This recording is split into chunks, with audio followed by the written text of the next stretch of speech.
Good morning, students. Welcome back to our class. So, today we are going to read chapter number 1, How the Camel Got Its Hump, and it is from It So Happened book. So, with this chapter, we are going to inculcate among the students two Dalmia core values, and that is happiness and open mindedness. So, back to our chapter, How the Camel Got His Hump. Hump, as you can see, children, in the picture, it is the hump. The camel is having hump. And so the writer of this chapter is Rudyard Kipling. So let us read something about the writer. Rudyard Kipling was born in Bombay in 1865. Kipling was awarded the Nobel Prize in 1902 and he was the first Englishman to win the prize. His Jungle Book stories were made into hugely successful Walt Disney films. His popular poems like If He Became a Recluse, recluse means he was not in the world, and he took a roof of a saint after the death of his son.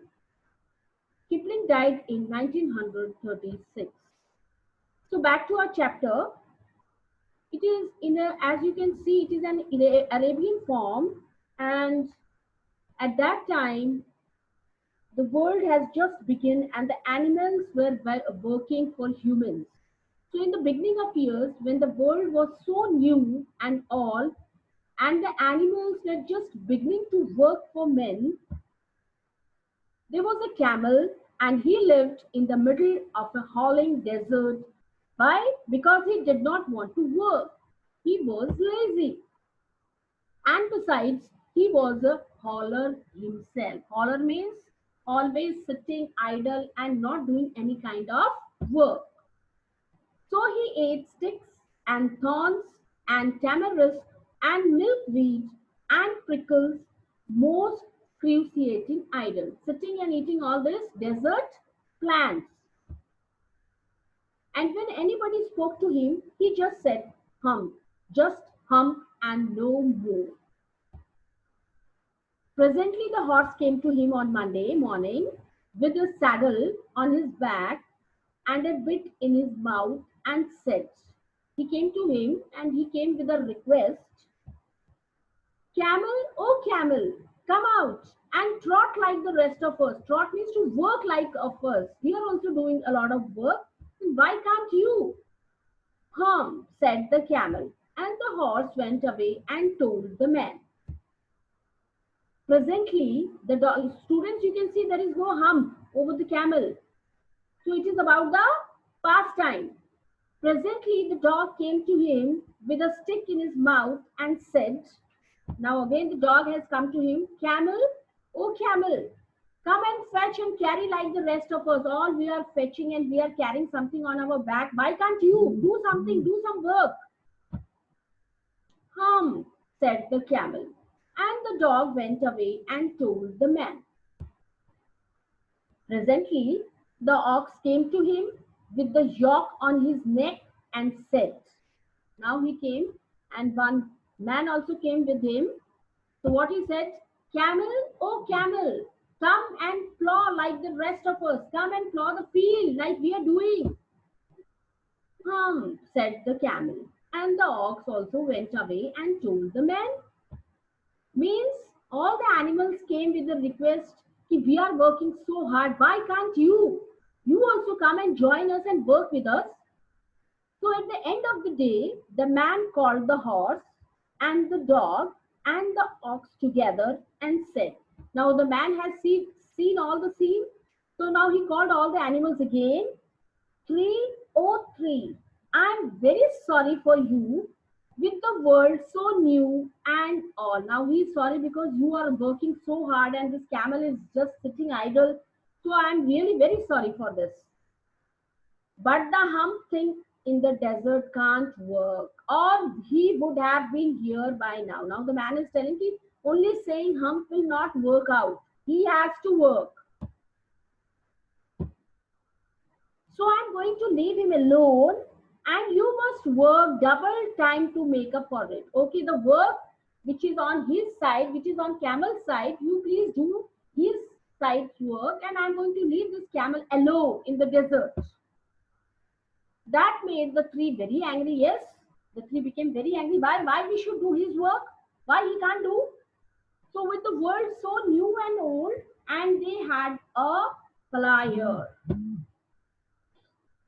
and an indaba and a panchayat and a povo on the edge of the desert. And the camel came chewing on milkweed, most cruciating, idle, and laughed at them. Now the camel became more happy because he will not have to do any kind of work, and these animals will do all his work. So he was becoming very happy.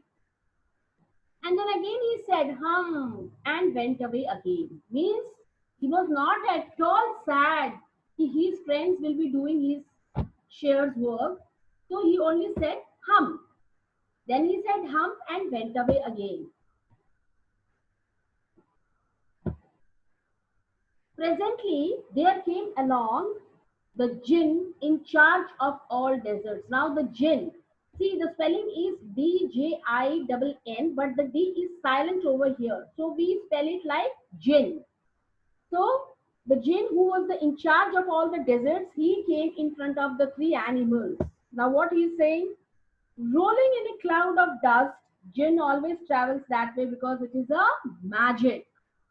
And he stopped to palaver and powwow with the tree.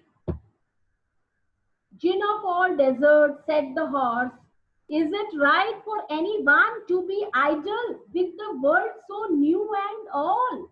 Now the three animals are asking the jinn, why is it all right? Is it okay or is it right if one animal is sitting idle and we are working so hard? Certainly not, said the jinn. Well, said the horse, there is a thing in the middle of your howling desert, and he is a howler himself with a long neck and long legs. And he hasn't done a stroke of work. Stroke means a single work since Monday morning. And he won't throw it. And he's saying he will also not work. Phew, said the jinn. Whistling, sorry, that's my camel. For all the gold in Arabia, what does he say about it? Now he's telling me what he's replying. He says, said the dog, and he won't fetch and carry. Neither he carries, neither nor he works. Does he say anything else? The jinn is asking. Only and he won't plow, said the ox. Now the ox is telling only is telling, and he's telling that I will not plow in the fields also. Very good, said the jinn. I will hump him if you will kindly wait a minute. I will do something for him, and I'm going to give him some punishment. The jinn rolled himself up in his desk in the dust cloth and took a bearing across the desert. Now he saw that camel, he was just drinking water and sitting idle. You can see there is no hump over the camel.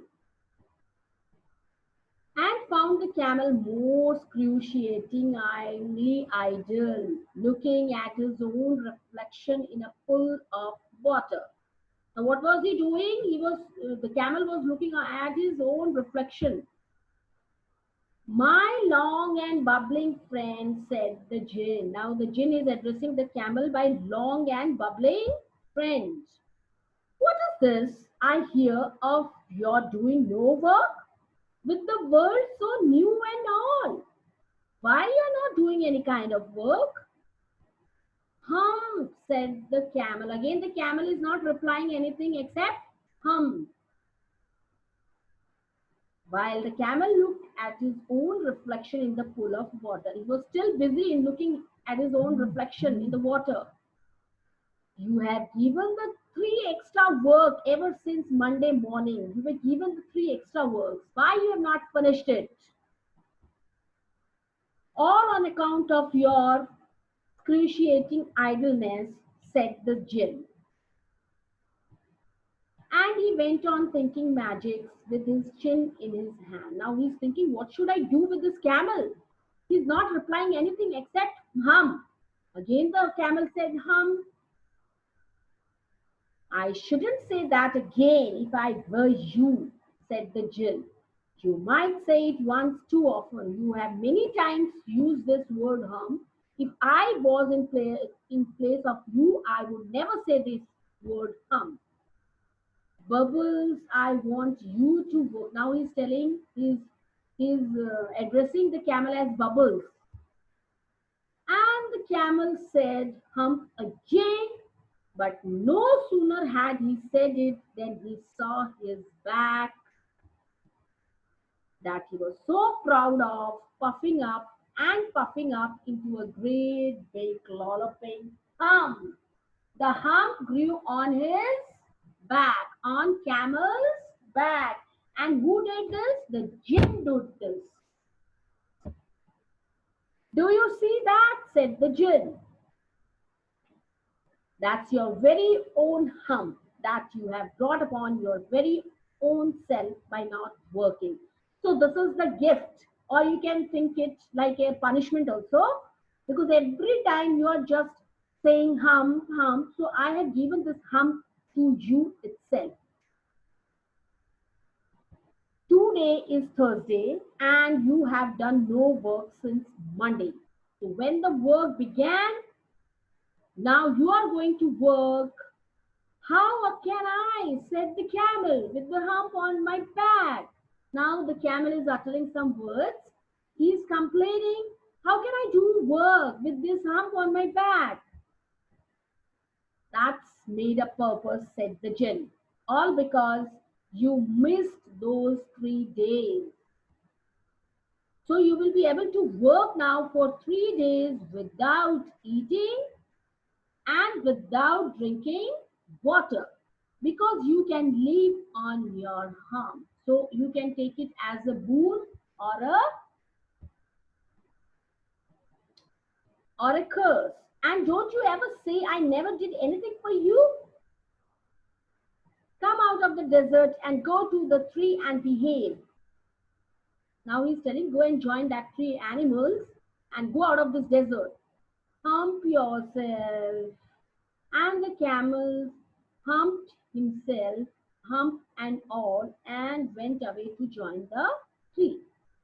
And from that day to this, the camel always wears a hump. We call it hump now, not to hurt his feelings. But he was never yet caught up with the 3 days that he missed at the beginning of the world. And he has never yet learned how to behave. So students, this was the chapter. As you can see, what was the moral lesson which we have got from this chapter? It is doing hard work, because hard work always leads to success. Sitting idle and wasting time will never get you any success in your life. So students, this is the moral of the chapter.